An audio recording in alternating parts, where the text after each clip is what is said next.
Good afternoon, everybody. Okay. Following her visit to Ohio today to meet with military families, the First Lady will travel to Nashville, Tennessee, to join a candlelight vigil this evening to honor and mourn the lives of the victims of the Convent school shooting. As you heard the President say throughout this week, we continue to call on Congress to act, to pass an assault weapons ban, and take additional actions to make our kids and communities safer. Today we have really important news to share on a different note from the FDA, which has approved Narcan, a form of naloxone, for over-the-counter use. This is news that will literally save lives. Naloxone can reverse overdoses caused by opioids like fentanyl. It is a critical tool that has saved thousands of lives, and now the FDA is making this life-saving medicine more accessible to more people across the country.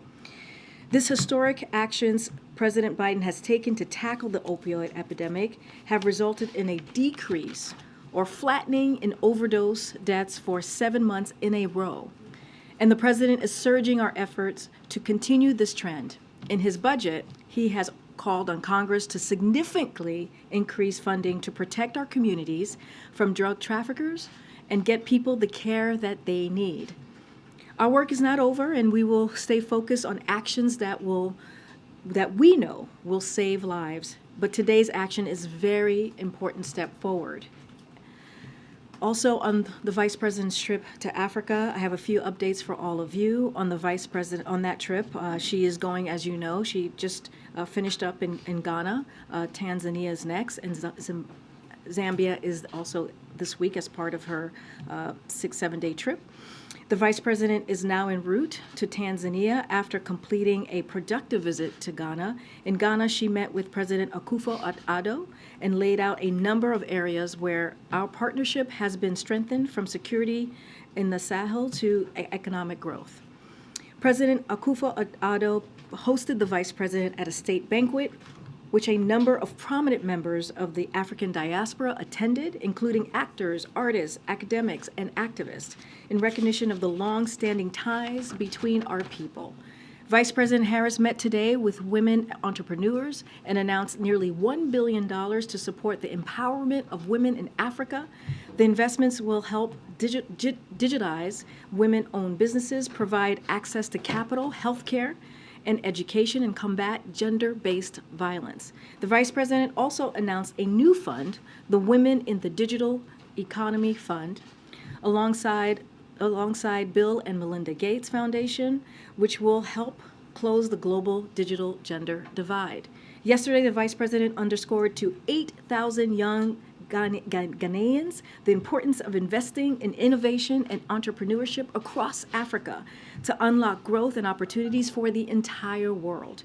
She also visited Cape Coast Castle and gave remarks on the brutality and legacy of the transatlantic slave trade and the importance of remembering teaching this history. And now my colleague John Kirby is here to share more about the Summit of Democracy. And also, as you know, there is going to be a bilat this afternoon with the President of Argentina. And with that, Admiral, the floor is yours, or the podium. Good afternoon, everybody. Hi.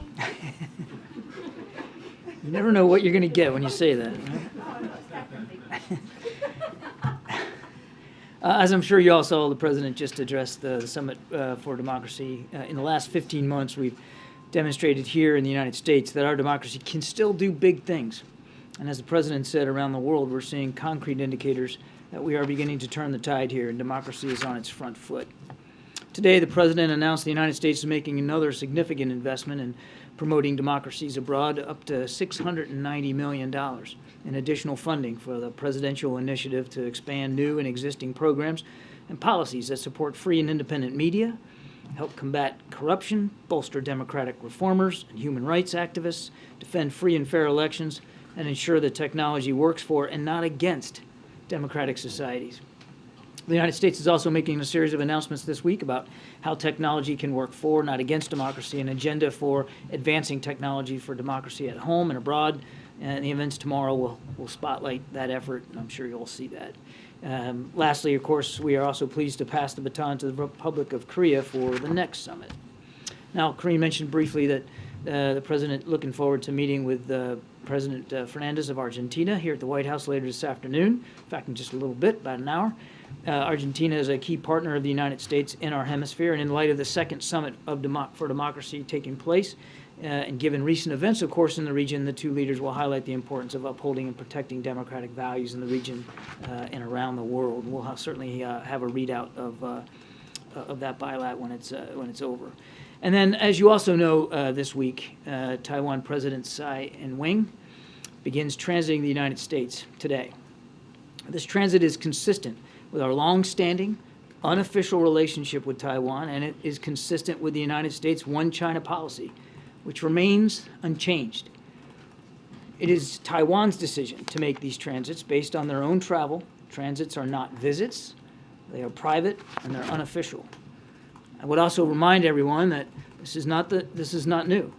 Every Taiwan president has transited the United States. President Tsai Ing-wen herself has transited the U.S. 6 times since taking office in 2016, each time without incident. In all previous transits, she met with members of Congress as well as state and local officials and had public appearances. She has also transited through both New York and Los Angeles before, not uncommon. The People's Republic of China should not use this transit as a pretext to step up any aggressive activity around the Taiwan Strait. The United States and China have differences when it comes to Taiwan, but we have managed those differences for more than 40 years. President Biden and this administration has been keeping the lines of communication open with Beijing. We want to see that continue on this issue and other issues across the board, and we'll continue to strive to do that. With that, we can take the questions. Hey, Kirby, on the transit, Jake Sullivan talked with his counterpart last week. This issue was, I think, among the top issues discussed. Why did you decide not to make that call public? I have nothing to confirm in terms of the press reporting regarding that particular phone call. I would tell you 2 things. One, Mr. Sullivan routinely has discussions with counterparts around the world. That's not uncommon for him and for his job. And number 2, we have definitely had multiple diplomatic discussions with Beijing about this particular transit at different levels. Quickly follow up. First, yes, I know he has those conversations, but usually you read it out in writing and just say he had held a phone call with his counterpart. So on this, in this instance, this didn't happen. But it's actually not true that we read out every single phone call that he has with counterparts. That we don't do that for every single one. Again, I'm not confirming these press reports. In all of your conversations you've had with the PRC leading up to this transit, are you confident that you have communicated, or you're in a good spot that they might respond with heated rhetoric, but that's it? Or are you at all afraid that this might be sort of a Pelosi 2.0 scenario? Well, certainly let Beijing speak for itself. As I said in my opening statement, there's no reason for them to react harshly or overreact in any way. This is a common occurrence. President Tsai Ing-wen has done it, as I said, 6 times before. Other presidents of Taiwan have transited the United States. Nothing unusual about this. Certainly we'll let them speak to their schedule and Beijing speak for itself. But as I said quite clearly at the top, there's absolutely no reason for Beijing to react differently in this regard. Thanks, Karine. Hi, John. I have a question on the Summit of Democracies. Iraq is the only Arab country that's participating. How does the White House encourage other Arab countries to be more transparent and more adhere to democratic values? One more question on Israel. One of the great things about the Summit for Democracy is it gives us a chance to speak on a multilateral platform with many nations about what we're all doing to enhance transparency and accountability and abide by the consent of the governed. And we're delighted that Iraq can participate. We'll see what the next one looks like and who gets invited to attend and who participates. But we would hope that all democracies, as they look at the outcomes of this week, will want to follow suit. Also in Israel, do you see the attitude of Prime Minister Netanyahu disrespectful of the president? I mean, he's known to not have a good relationship with democratic presidents, including President Obama, where he used to address him publicly in the Oval Office. So how do you see this personal relationship playing a role now in Netanyahu responding to the White House call to find a compromise? Well, if you look at his statement that he put out, I mean, there's a lot to like about it. I mean, he talked about searching for a compromise. He talked about working towards building a consensus here with respect to these potential judicial reforms. He talked about how unshakable he knows the relationship is between the United States and Israel, and he talked about his great respect for President Biden. That's a respect that President Biden shares as well. These two gentlemen have known each other for 40 some odd years. And the great thing about friends, and I'm sure you all have friends, you don't always agree with everything your friend does or says, and the great thing about a deep friendship is you can be that candid with one another.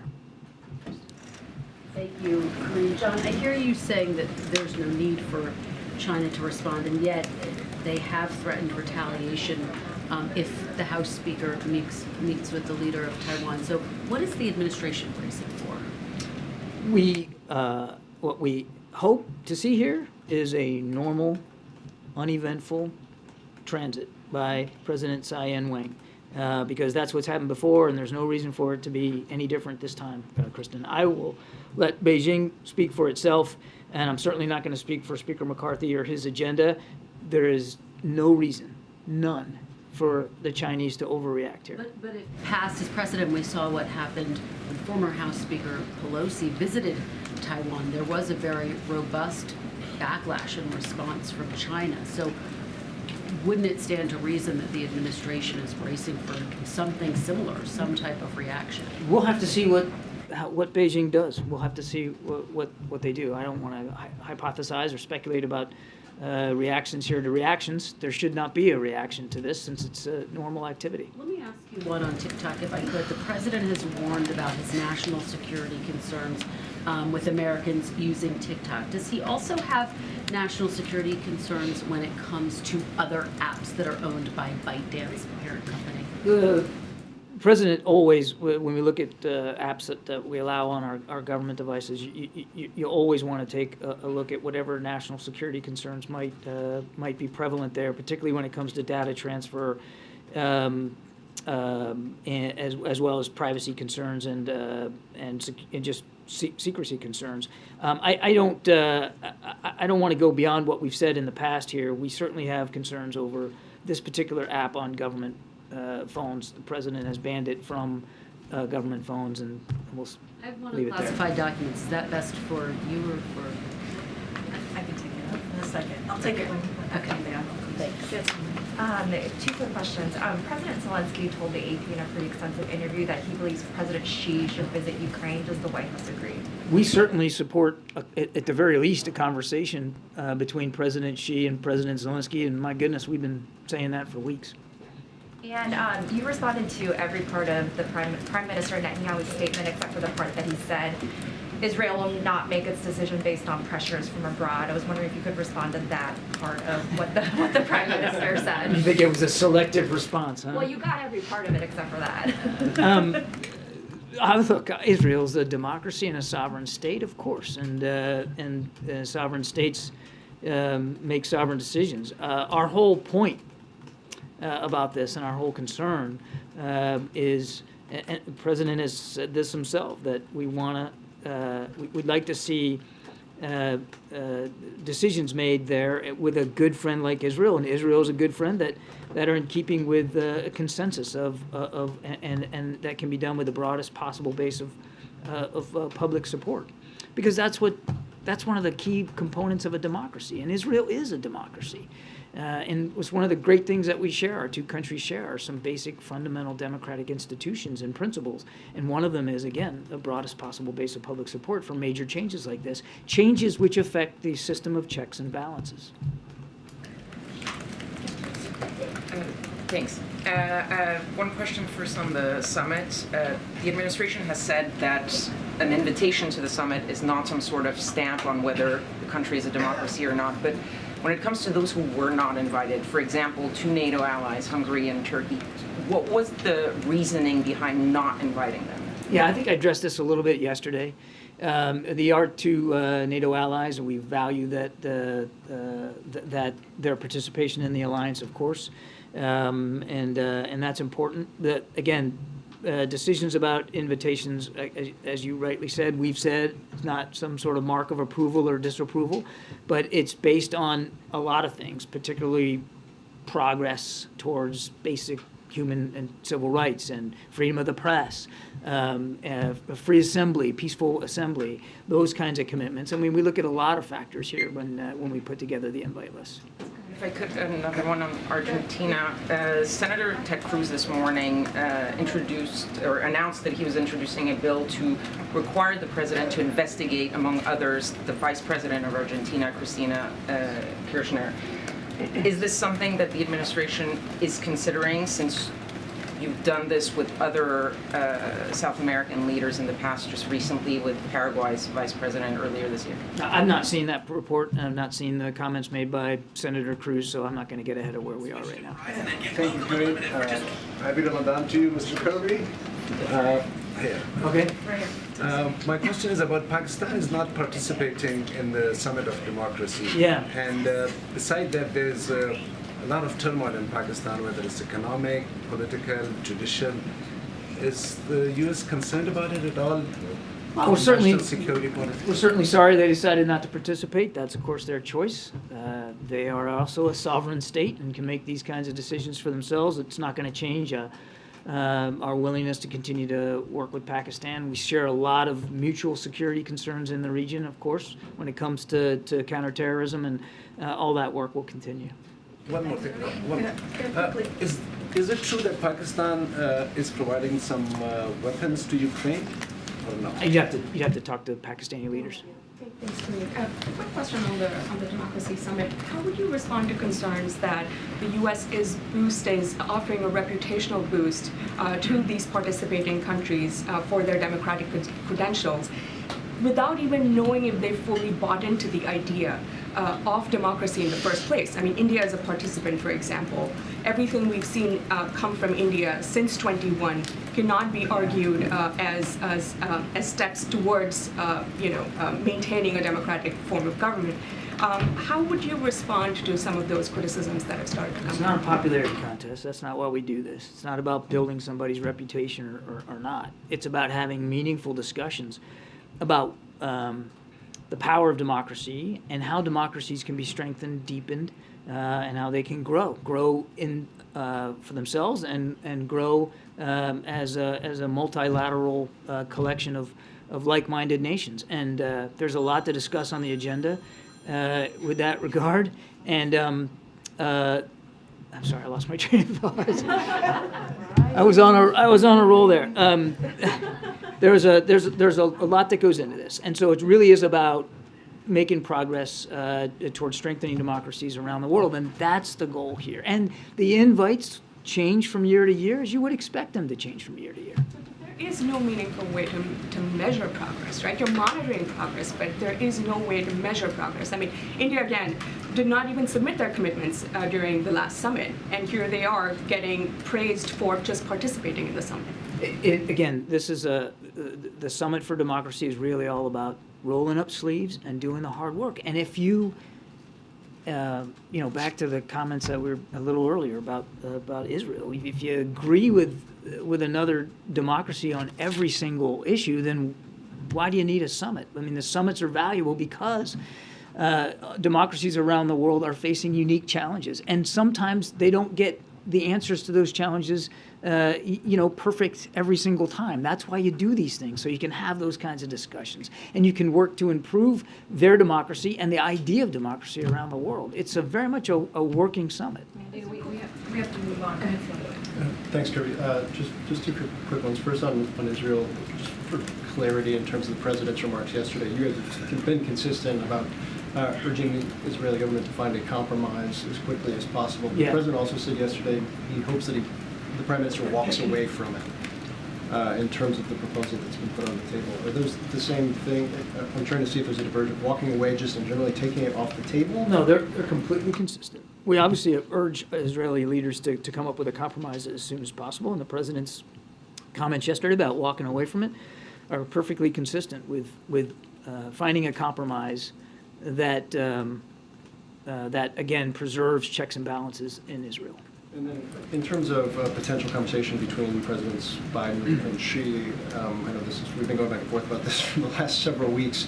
I think the concern at this point is that there are, in the months ahead, a series of potential irritants, whether perceived or real, that are only going to make it more unlikely. Do you still feel like it's something that can happen on the near term, or is this something that's pushed off indefinitely? I would not agree with your assumption that things will make it more unlikely or less likely. The president still wants to keep those lines of communication open, Phil, and he has said himself that he looks forward to having another conversation with President Xi, and that will happen. It will happen at the appropriate time, and of course, when it does, we'll let you all know. Thank you very much, Karine and John. Two questions. One, is the White House ready to sit down with Maduro's government to try to solve the political crisis in Venezuela, as the State Department suggested today? We're interested certainly in having continued discussions here, but I'm not aware of any formal meeting. And about this tragic fire that killed dozens of people in Mexico, migrants who are waiting for asylum here in the United States. Can the White House do anything to avoid this kind of tragedies and actually having a more humane immigration system, as President Biden promised during the We are working towards that. First of all, I mean, just tragic what happened to these individuals, and a lot of grieving families here as a result of that, and certainly should Mexican authorities need any support or assistance from us, we'd happily provide it. They're investigating, of course, as is appropriate. But one of the reasons why, I mean, this event underscores why President Biden is working so hard on trying to open up more legal pathways for people to come into the United States, and to do it in a way that's safe and secure. And that's basically a foundational element of the immigration policy that the president has been trying to pursue, and again urges Congress to act on immigration reforms that he put forward at the very beginning of the administration. Thank you, John. Yeah, thanks. Senate Democrats are saying that national security is being threatened by Senator Tommy Tuberville. He's upholding more than 160 military promotions over abortion policy in the Department of Defense. Does the White House... sorry. It's all right. Senator Take your dropped time. his protest. Lost my place there. I know what it's like to do that. So I think you all know he's blocking Defense Department nominations, including the promotions of over 160 senior military leaders, admirals and generals, and nominees for top acquisition and sustainment positions, civilian positions at DoD, right at a time when budget has gone forward, and you got the top leaders of the Defense Department testifying on this budget, biggest budget ever for DoD. And at a time when we are still trying to support Ukraine, while we're still facing challenges in the Indo-Pacific, a wide range of challenges. It's not just all about China. I mean, look at what North Korea has done in recent days. And when you hold these promotions up, there is, as Secretary Austin said, a real ripple effect downstream, because now people can't move on to the next job. And they can't leave the one that they're in, and they can't assume these new jobs of responsibility. And it absolutely, if it goes on too long, it could absolutely have an effect on U.S. military readiness around the world. We noticed that there were some Senate Republicans yesterday who urged Senator Tuberville to drop these blocks themselves, and we certainly welcome that and agree with them. I've got one other on Ukraine. 3 inspectors general overseeing U.S. aid to Ukraine have received 189 complaints of alleged misconduct as of the beginning of March. They said that they don't see any evidence of diversion so far, but in any case, are you aware of those reports, and are you concerned about Sorry, them? the reports of, I missed the first part of your question. 189 complaints of alleged misconduct. I'm not aware of those specific reports. We haven't seen any evidence that that there's been any egregious misconduct when it comes to managing the security assistance that's gone into Ukraine. I would note that the Ukrainian officials also share our concerns about making sure there's proper accountability and transparency of things getting in and moving around the battlefield. We have welcomed congressional oversight of this, as well as their calls for additional work. In fact, we've stood up now 3, I think, inspectors general at DOD to help manage accountability oversight. We think all that's a good thing, and we're going to keep working at it. It is important to remember. I would add just one last point. It is a war, and we all want to have as much oversight and accountability as possible. Of course we do. It's taxpayer-funded equipment and systems that are going to Ukraine, but it is a war. And real people are fighting, and real people are dying. And in battle, you can't predict every single, the perfect secure movement of every single item that every single soldier takes into the fight with him or her. Thank you, Karine. I have a press freedom follow-up on the President's democracy remarks, and then I'd like to ask you about fentanyl in China. On press freedom, the journalist Matt Taibbi this week said that the IRS visited his home on the same day as he testified to a House Select Subcommittee on the alleged weaponization of government. Taibbi worked on the Twitter Files project that revealed government cooperation with Twitter to censor disfavored speech. President Biden said just now at the pro-democracy gathering that we should have, quote, be better protecting activists and journalists from cyber threats, harassment, and abuse. There, of course, been domestic issues with the U.S. treatment of journalists, as a colleague in our 6th row could attest. But I was wondering if you could respond to this Taibbi visit by the IRS and say whether this is part of a campaign to harass or intimidate him related to his journalism. I'm afraid I'm going to have to refer you to the IRS. Regarding China and fentanyl, Congressman Mike Garcia today called for the U.S. to, quote, put a finger on the chest of China to address the root of the crisis. President Biden talked about fentanyl in Canada recently. He didn't mention that it's coming mostly from China. This has been kind of a recurring feature, including at the State of the Union. President Biden often talks about wanting competition and not conflict with China, but with nearly 300,000 Americans dead over 5 years, many people, including Senator Cotton, former U.S. diplomats, and victims' families, have likened this to a modern-day opium war. Do you have thoughts on that characterization of this being a war waged by China? And is there a reason why President Biden doesn't often mention that it's coming from China? The president, I think, he's been exceedingly clear about the dangers of fentanyl and opioids in this country. And now let me finish now, shipmate.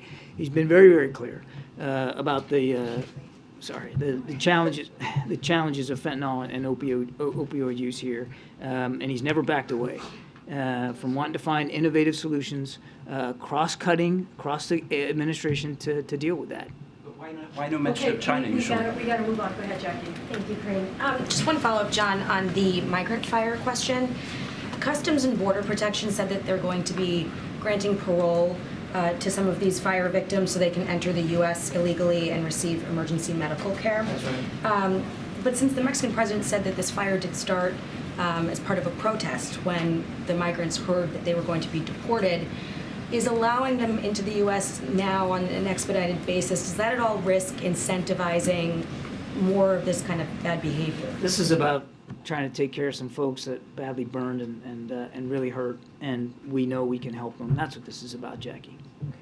Thank you so much, Karine, and thanks, Kirby. I want to follow up on an earlier question about Taiwan and the visit. I know you have said it's common, there's nothing new here, but the state of affairs between the U.S. and China has changed since those other meetings.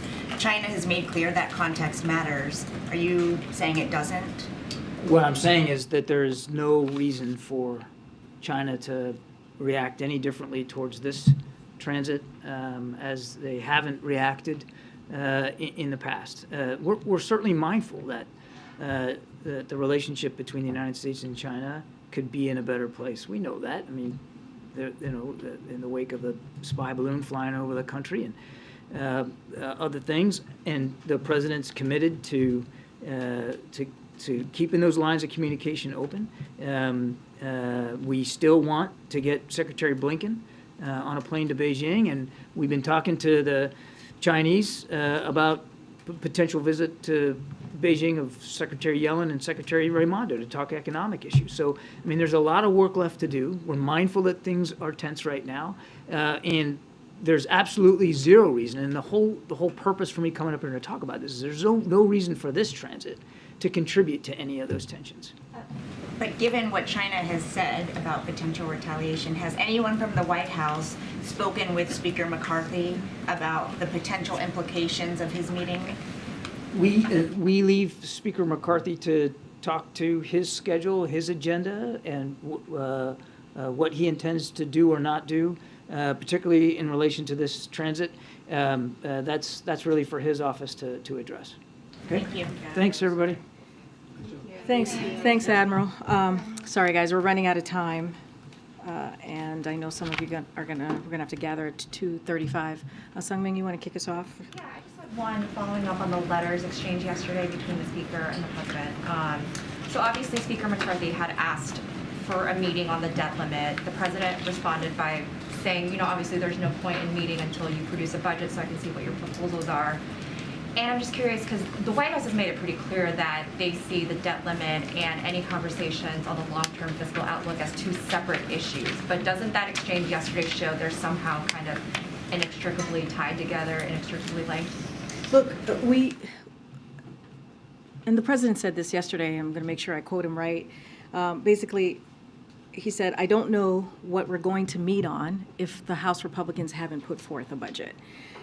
And we also saw Speaker McCarthy agree with us that the debt limit is a separate issue from the budget, and we hope that means he will move promptly to remove the threat of the default. Like, we've been very, very clear here.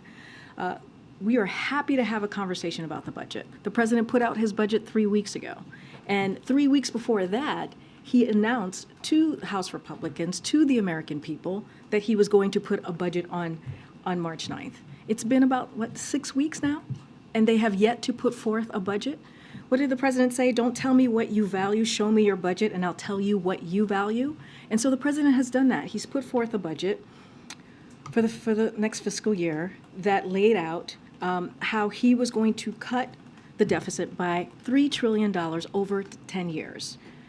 And that is showing responsibility, that's showing fiscal responsibility, and yet we have not seen anything from House Republicans. What we have seen and heard are excuses after excuses after excuses, but they should be transparent to the American people. They should lay out what is it that they want to cut. How do they see moving forward in a fiscally responsible way? And so Speaker McCarthy said it himself. It is two separate issues. We are not going to put the full faith and credit of the United States. When you think about the debt limit, it is not negotiable. We've been very clear about that. We should do that without conditions. Republicans and Democrats joined together in the last administration and voted to deal with the debt limit 3 times. 3 times. And so we've been very clear, and we're going to continue to be very clear about it. That should be done without political games. Again, happy to have a conversation about the budget, but it's been about 6 weeks, and nothing has come to fruition from that side, except excuses.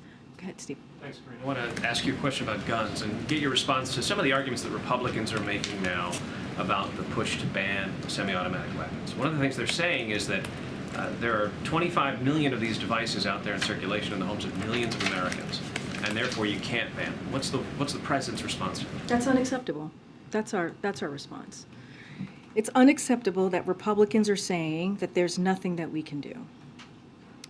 Our schools, our churches, our places of worship have now become deadly places for many Americans who have lost their lives just this past year. So I asked Republicans, what are you going to say to the families in Nashville at this elementary school who lost their loved ones? 3 kids, 3 adults, 3 9-year-olds. Is that what they're going to say to them, that there's nothing else that we can do? You're going to say that to the Uvalde families, the parents?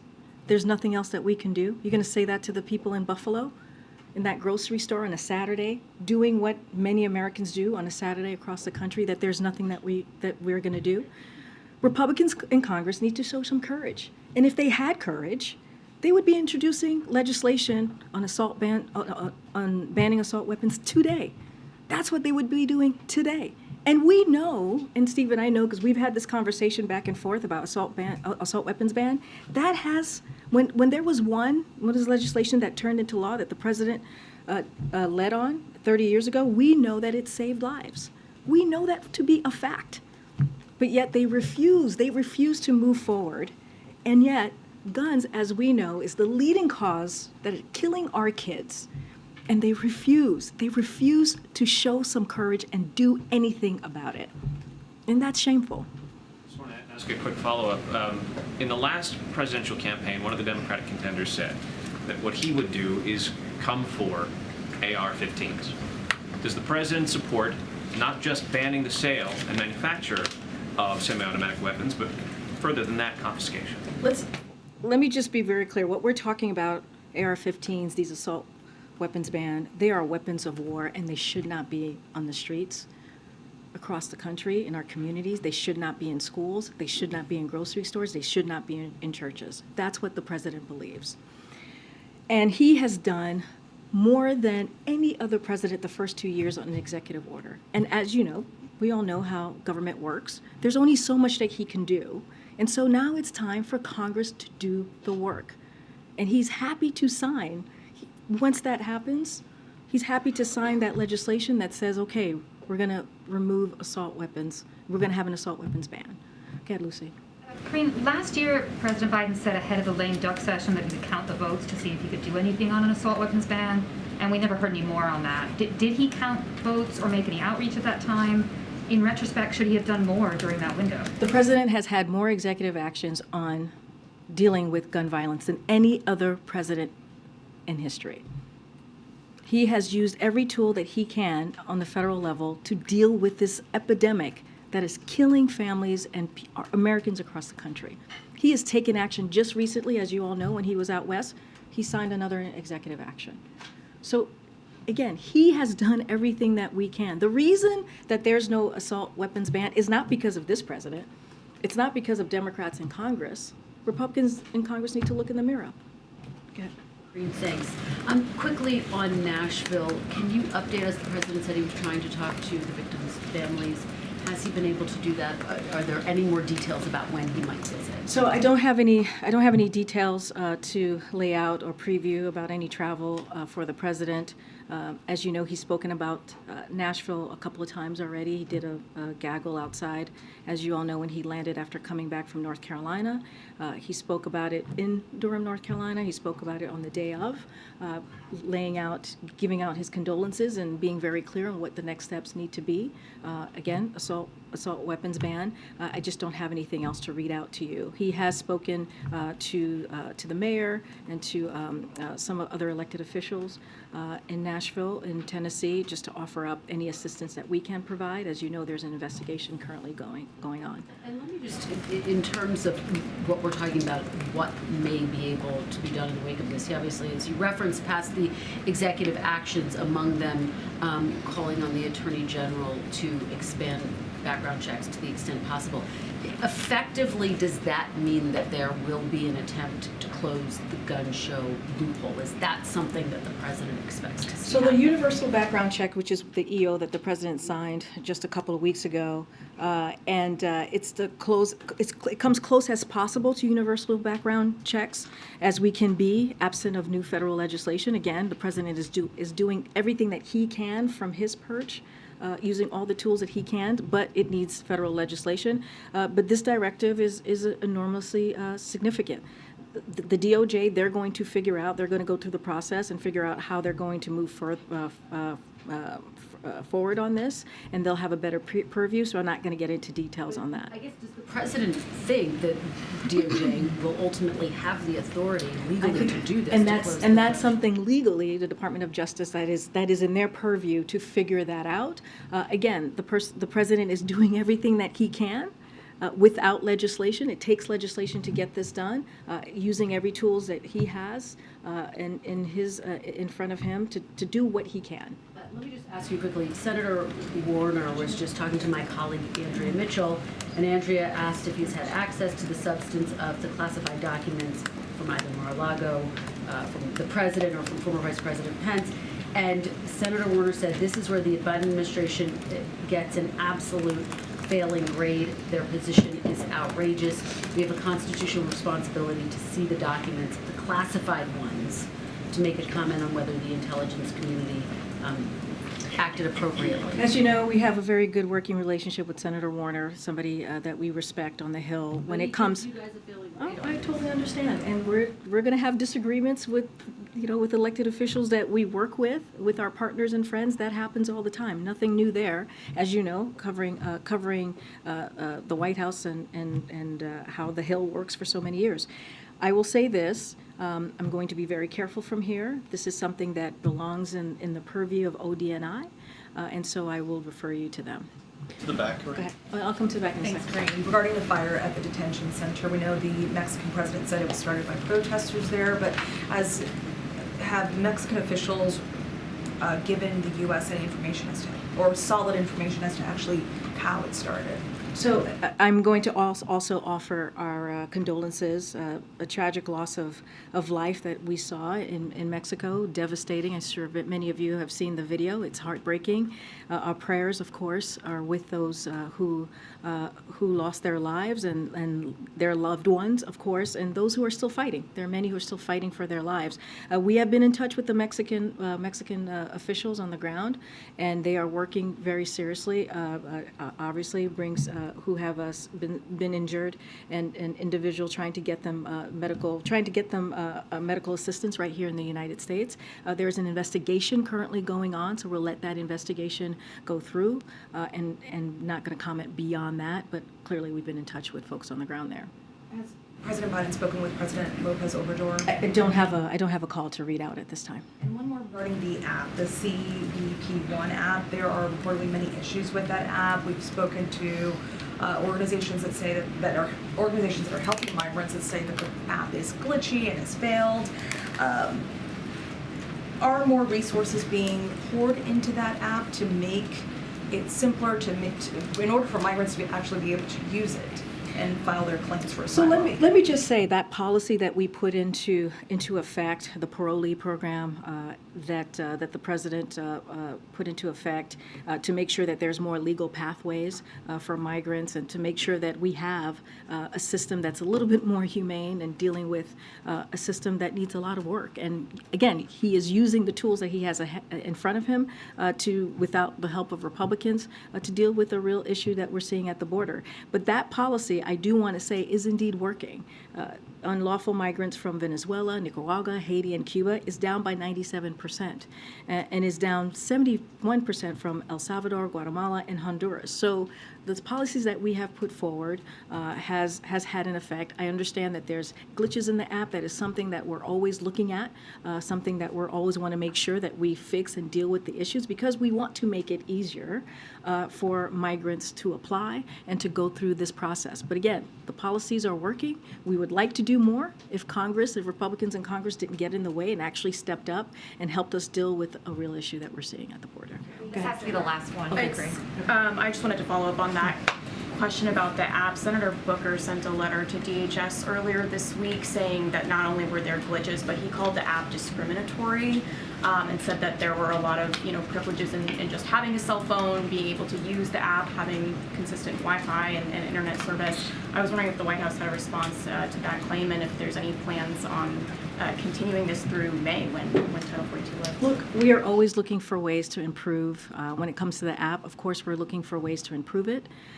And we're aware of the senator's letter. I don't have anything to say beyond what I just laid out.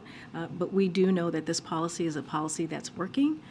And we see that in the data, we see that in the numbers, and there's always going to be some glitches in apps, as we've seen in the past, and so we'll continue to deal with those issues as well. All right, I'll take one last one in the back. Go ahead, Brian. Thank you very much. What is the President's response to the Senate repealing the authorization for the use of military force in Iraq 20 years after it was first So a passed? couple of things there. Pick it up and pass it.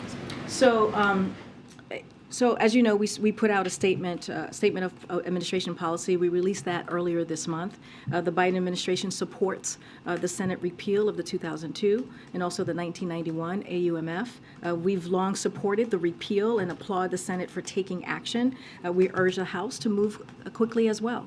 Repealing the 2002 and 1991 AUMF would support the President's commitments to continuing a strong relationship with our Iraqi partners. and to working with Congress to ensure an outdated authorizations for the use of military force are repealed with a narrow and use of military force are replaced, with a narrow and specific framework that will ensure that we can continue to protect Americans from terrorist threats. So this is something that we support. We know that there's an ongoing military activities that rely solely or primarily on the 2002 AUMF, so no any ongoing military activities that rely on the 1991 AUMF has a domestic legal basis. Their repeal would not impact current military or counterterrorism operations, and as a Commander-in-Chief, as the President, has no higher priority than ensuring the safety and security of the American people and defending the nation, and I will leave it there. I'll see you guys tomorrow. Thank you, everybody.